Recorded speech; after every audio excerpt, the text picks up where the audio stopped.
So my name is Margot Savoy. My daytime job is that I'm the chair of family medicine at the Lewis Katz School of Medicine at Temple University in Philadelphia, Pennsylvania. I've been working with the Emerging Leaders Institute for 3 years now.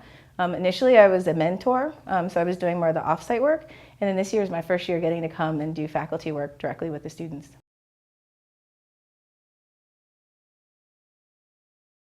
It's so exciting to watch them be who I used to be. So I remember being a student and a resident and having like 1,000,001 ideas, and I didn't always know like who was supposed to help me take that idea and turn it into something. And the idea that I can be the person that helps them take their idea and grow it into something that's sustainable and that they can see sort of turn into something is just really exciting and very energizing. And so it's actually an honor for me. I'm just excited that I get to be a part of it. And then I get to watch them grow and develop over the year. It's a short time, but they grow so fast and do so many really, really useful things that I can't help but be involved.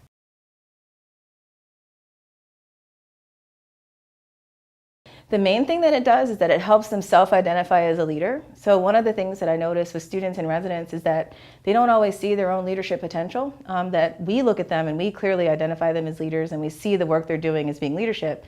They see it as just them being them, and they don't realize that that's actually them taking steps to lead other folks and to help them go in a direction that's going to make everybody's lives better. And so the first thing I think they get is just being real, having other people validate for them that they're a leader, like you are a leader. And then once they own that, realizing that they have a powerful voice that can be used to help communities and to make changes, sometimes I think that the students, they appreciate that they have something to say. They don't think anybody's going to listen to them. And residents start to wonder if they actually have something to say because they're sleepy and they're sort of going through a lot of challenging times in residency where you're sort of constantly being told that you're not doing the right thing or being sort of corrected constantly. So you sometimes lose the sort of joy of thinking that your questions are good questions or that you have ideas that are good ideas. And all of a sudden you come to some place like this where not only is it encouraged that you ask questions, but it's encouraged that you sometimes fail and make mistakes and that you grow. And so I think that's the second most important thing that they get, is sort of a safe space to grow and develop. So first figuring out that they are a leader, and then understanding their voice and their space, having a safe space to grow that voice is what I think they get most.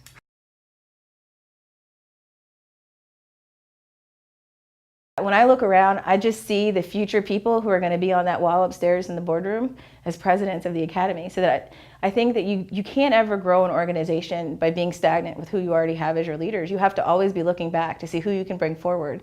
And they're the voices of the future. And so having them understand how things work today, the history of what's been going on in the past, but then also be a voice that we can hear now is incredibly powerful. So that, if you think about some of the decisions that we have to make, even just from my generation to the generation ahead of me, my approach to things that I've seen in my career aren't the same. Sometimes we'll have the same problem facing all of us, and the way that I would have approached it looks nothing like the generation before me. And I'm already getting to the place where the way that the generation behind me would approach it looks nothing like what I was thinking about either. The idea of having all of those groups together in one space, really coming at problems, is why family medicine's on the forefront. And the more that we're able to do that and really tap into our own resources, we'll always be poised for the future.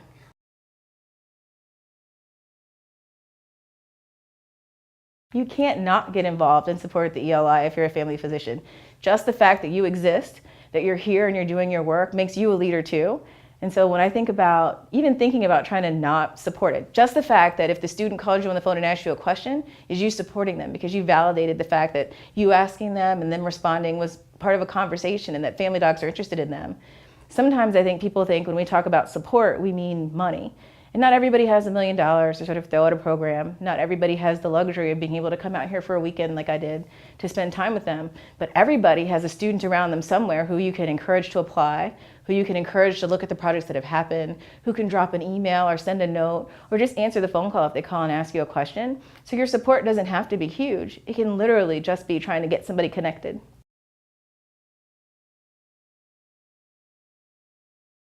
Holy cow, you're awesome. So, I mean, the truth of the matter is that nothing can survive unless you have people who are willing to put the money in it.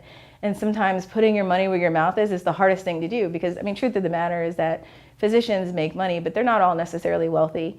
And yet, when you tell students and residents that I value you and I believe in you so much that I'm going to invest in you, it just speaks volumes, and it adds to that relationship of family that I think family medicine has that extends beyond just what we do for the patients in our office, but into us as colleagues, and that you're welcoming them into our family and you're willing to invest in them. Just like your parents invested in you as a child, we're investing in them as our future colleagues. And I just can't even say thank you enough to all the people who take the time and the money and the energy to really make this program a success.